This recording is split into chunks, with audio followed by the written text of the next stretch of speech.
नमस्कार श्रोतेहो, आपण ऐकत आहात smile FM radio station 90.8 Akluj. आज आपल्या स्टुडिओमध्ये म्हणजे स्माइल एफएम रेडिओ स्टेशन 90.8 अकलूजच्या स्टुडिओमध्ये ना सूरज आवताडे आलेत. हे खरं तर शेतकरी मित्र आहेत आणि आजपर्यंत यांनी अनेक शेतकऱ्यांना मार्गदर्शन केलेलं आहे.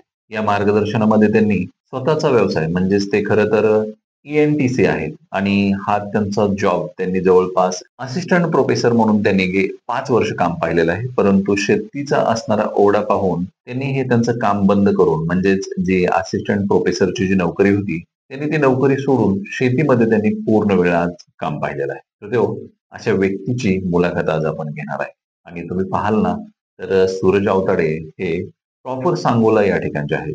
पण आपल्या स्माइल एफएम रेडिओ स्टेशनला खास आज त्यांची मुलाखत घेतोय आणि सरांना मी खरं तर प्रश्न विचारतो की सर, सांगायचं झालं तर शेतकरी मित्र तुम्ही आहात आणि शेतीविषयी जे तुमची आत्मीयता आहे याविषयी थोडक्यात आमच्या श्रोत्यांशी तुम्ही सांगा. तर धन्यवाद. तर खरं सांगायचं तर शेतकरी मित्र सूरज आवताडे हा आपला प्रवास जो आहे तो अच्छा. 2017 पासून चालू झाला. ज्यावेळेस मी पुणे येथे असिस्टंट प्रोफेसर म्हणून जॉब करत होतो इंजिनिअरिंग कॉलेजला. त्यावेळेस असं टाइमपास म्हणून ज्यावेळेस आम्ही आंब्याची लागवड केली, अगोदर पूर्वीची पण होती, पण आंब्याची लागवड केली, पेरूची लागवड केली. अच्छा. त्यावेळेस मग माहिती घेण्यासाठी युट्यूबला व्हिडिओ बघायला लागलो आणि ते बघता बघता एक आवड निर्माण झाली आणि आपला जो असलेला मास्तरकीचा किडा अच्छा. तो बाहेर आला आणि मग त्या निमित्तानं व्हिडिओ बनवायला मी चालू केले आणि त्यातून आज जो चालू केला प्रवास शेतकरी मित्र सूरज आवताडे तो आज जवळ आपला 1.5-2 लाख सबस्क्रायबर झालेत हो. युट्यूब चॅनलला. अच्छा. आणि त्याच्या माध्यमातून आपण संपूर्ण महाराष्ट्र असेल, काही कर्नाटकातला भाग असेल, काही एमपीचा भाग असेल, तर तिथले सगळे शेतकरी आपल्याला बऱ्यापैकी येतात, मार्गदर्शन घेतात, व्हिडिओ मधून तर घेतातच, पण काही जण प्रत्यक्षात आपल्या प्लॉटला पण भेट देतात अच्छा. आणि संपूर्णपणे प्रॅक्टिकली गायडन्स आपल्याकडनं घेतात आणि तेही विनामूल्य. अरे वा, छान छान, बेस्ट. म्हणजे शेतकऱ्यासाठी विनामूल्य काम करणं देखील खूप मोलाची गोष्ट आहे. हो, मला सांगा, आजपर्यंत किती शेतकऱ्यांना तुमच्यापासून फायदा झाला? जवळजवळ असं युट्यूब चॅनलच्या माध्यमातून जर बघायला झालं अच्छा. तर त्याला करोडो लोकांनी बघितले आपले, हो. कारण एक व्हिडिओ 2-2, 4-4 लाख व्ह्यू आहे त्याला अच्छा. व्हिडिओला. अच्छा. पण त्याच्यापेक्षा महत्वाचं जर असेल हा. तर जे शेतकरी आपल्याकडे आले जवळजवळ 4 ते 5 हजार शेतकऱ्यांना आतापर्यंत आपल्याला भेटी दिल्या असतील. अच्छा. आता तो आकडा एक्झॅक्ट सांगताना त्याच्यापेक्षा जास्त पण असू शकतो तो. अच्छा. कारण की ज्यावेळेस मी जॉब करत होतो त्यावेळेस पण लोक यायचे, शनिवार रविवारी फुल माझा एंगेज असायचा. हो. लोकांना यायचं, त्यांना चहा पाणी करायचं, त्यांना प्लॉट मध्ये घेऊन जायचं. अच्छा. मग ती लागवडी असेल, पेरूची असेल किंवा आंब्याची लागवड असेल, अच्छा. मग ती जमिनीची निवड असेल किंवा सर्वात प्रथम पिकाची निवड, बाबा तुम्ही लागवड का करताय का का? ते शेतकऱ्यांना विचारतो आपण. त्याच्या पाठीमध्ये त्यांचा उद्देश काय आहे. कारण बऱ्याच ठिकाणी आता युट्यूबच्या किंवा असं सोशल मीडियाच्या माध्यमातून खूप मोठ्या गोष्टी सांगितल्या जातात. एकरातून 10 लाख, 20 लाख, 40 लाख, 80 लाख, 1 कोटी, 4 कोटी.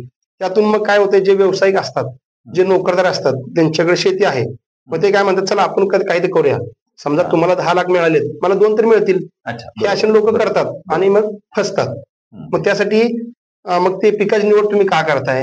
हा, येस. समजा पीक निवड तुम्ही आंबा, त्याची जमिनीची निवड असेल, लागवडीचं अंतर असेल, लागवडीची पद्धत असतील अच्छा. किंवा लागवडीचे खतं असतील, हा. लागवड केल्यानंतर जे काही संगोपन असतं किंवा येणाऱ्या अडचणी असतात, त्या सर्व प्रॅक्टिकली आपण लोकांना गायडन्स करतो. आणि युट्यूब चॅनलच्या माध्यमातून आपली नर्सरी पण चालू झाली. क्या बात. अगोदर नर्सरी नव्हती आपली, आपण फ्री ऑफ कास्ट गायडन्सच करत होतो. अच्छा. पण काही कृषी अधिकारी असतील, काही वरिष्ठ मंडळी असतील, हा, हा. त्यांनी आम्हाला चांगल्या पद्धतीने मार्गदर्शन केलं आणि आपले जे मदर प्लांट होते, मातृवृक्ष, आपण विद्यापीठातून घेतले होते. अच्छा. ते पावत्या वगैरे आपल्याला असल्यामुळे मग साहेबांनी सांगितले, बाबा तुम्ही शासन मान्य करून तुम्ही अच्छा. करू शकता. हा. त्याच्या माध्यमातून आपण नर्सरीची सुरुवात झाली. मला सांगा, तुम्ही आता गेली 2017 पासून शेती या व्यवसायामध्ये तुम्ही काम करताय. शेती हा व्यवसायामध्ये काम करत असताना किंवा म्हणजे आपले जे शेतकरी वर्ग आहेत त्यांना तुम्ही मार्गदर्शन करताना त्यांना तुम्ही सेंद्रिय शेती किंवा रासायनिक शेती कोणत्या खतावरती भर द्यायला सांगता तुम्ही? ऍक्च्युअली आता शेती करत असताना रासायनिक करायची की सेंद्रिय करायची, ते सगळ्यात महत्वाचं मी लोकांना सांगतो की तुम्ही तुमचा माल बाजारात विकणार आहात आणि बाजारात विकत असताना तुमचा माल कसा दिसतोय ते लोक बघतात. आज जर तुम्ही सेंद्रिय शेती करत असाल तर नक्की त्याला खर्च पण थोडाफार जास्त राहतो, त्याचा मेंटेनन्स जास्त राहतो किंवा उत्पन्न पण थोडंसं कमी राहतं. मग तुम्ही जर बाजारात तुमचा माल घेऊन गेलाय, नॉर्मल जो आपण विक्री करतो, आणि ते जर तुम्ही जास्त रेटने जर विकत असाल किंवा खरेदी कस्टमर घेत असतील तर नक्की तुम्ही सेंद्रिय शेती करायला काही अडचण हरकत नाही. तुमचं जर मार्केटिंग तसं असेल तर तुम्हाला परवडेल. नाही तुम्ही माल सेंद्रिय पद्धतीने करताय, अच्छा. एक व्यक्ती मी सेंद्रिय पद्धतीने करतोय, तुम्ही रासायनिक पद्धतीने करताय, आंबा आपल्या दोघांचा पण किंवा पेरू असेल किंवा इतर कोणतंही पीक असेल, आपण बाजारात आपलं जाते, मग त्यावेळेस लोक माल कसा आहे बघणार आहेत. येस. मग इथं मी जीव तोडून जर सांगितलं माझं सेंद्रिय सेंद्रिय सेंद्रिय आहे, हा तर ते रेट जास्त देणार नाहीत का, तर तुमच्या मालाची क्वालिटी माझ्यापेक्षा चांगली आहे.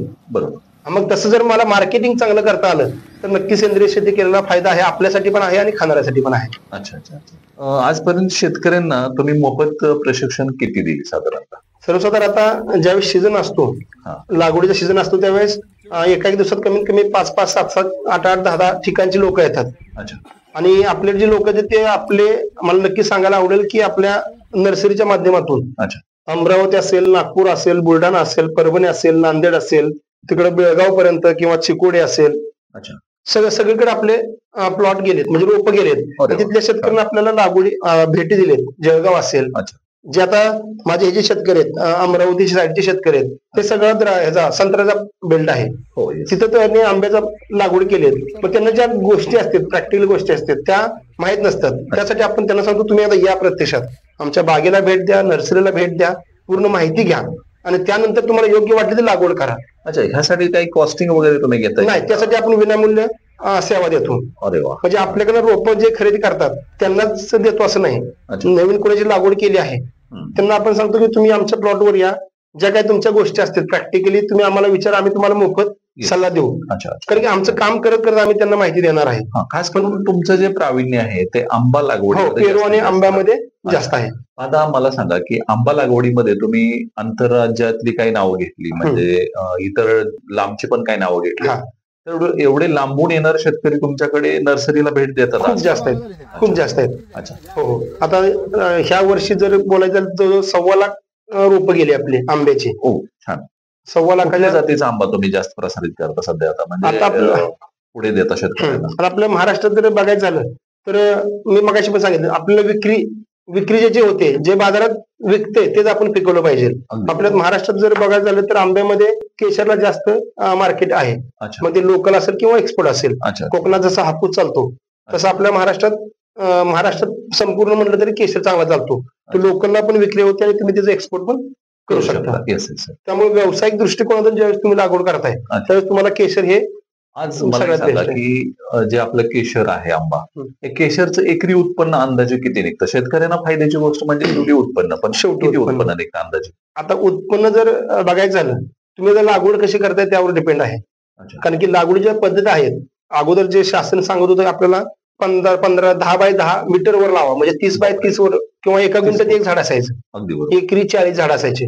पण आता जे हाय डेन्सिटी पद्धत आली किंवा अल्ट्रा हाय डेन्सिटी पद्धत आली, अतिघन पद्धत, त्यामध्ये आता रोपांची संख्या 400, 450, 500, 750, हजार झाडं लोक लावायला लागलेत. हो. पण अति पण लावण्यात अर्थ नाही. अच्छा. कारण की आंबा हे वृक्ष आहे, ते एक आपल्याकडे 30, 40, 50 वर्ष राहणार आहे. बरोबर. त्यामुळे लागवड करत असताना आपण आता हाय डेन्सिटी मध्ये लोकांना 7 बाय 14 हे अंतर सजेस्ट करतो.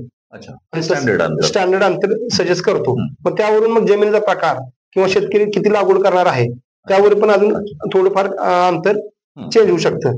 आणि उत्पन्न जर बोलावं गेलं तर तुमच्या रोपांची संख्या किती आहे त्यावर डिपेंड तुमचं. हा. साधारणतः एक झाड किती उत्पन्न देतं वर्षाकाठी? आता माझं ह्या वर्षी जे पहिलं पीक होतं, म्हणजे लागवड केल्यानंतर झाडाचं वय 2.5 वर्ष होतं आंब्याचं.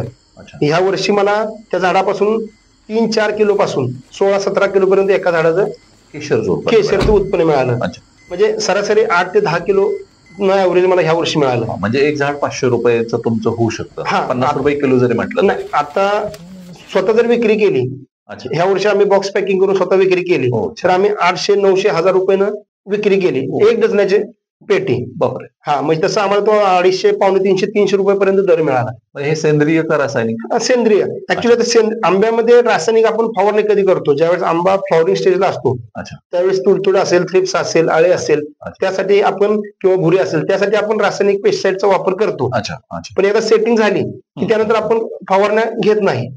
डायरेक्टली एएनटीसी आणि डायरेक्ट शेती हा काय प्रकार, म्हणजे कसं तुम्ही केलंय? हा. आता बऱ्याच म्हणजे वेगळा प्रश्न तुमच्या. हो, सुरुवातीला ऍक्च्युली ज्यावेळेस मी व्हिडिओ टाकायचो, हा. आता माझं झालंय मास्टर इंजिनिअरिंग, हा. मी शिकवतोय इंजिनिअरिंगच्या मुलांना.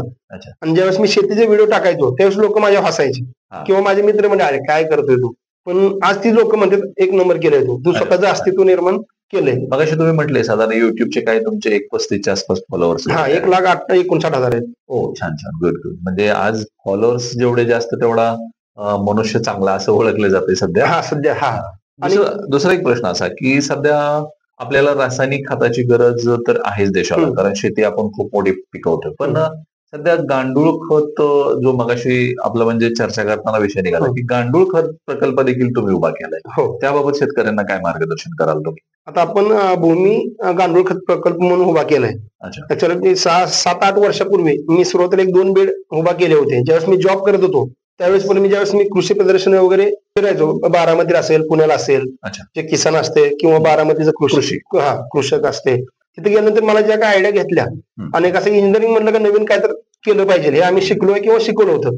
मग त्यातून आम्ही ते केलं. पण त्यातून फायदा काय होतो, ज्यावेळेस आपण शेतीला शेणखत देत असतो, शेणखत दिल्यानंतर ओलं शेणखत दिल्यानंतर काय होतं, कुमणी असेल, वाळवी असेल, पिकांना त्याचा अटॅक होतो.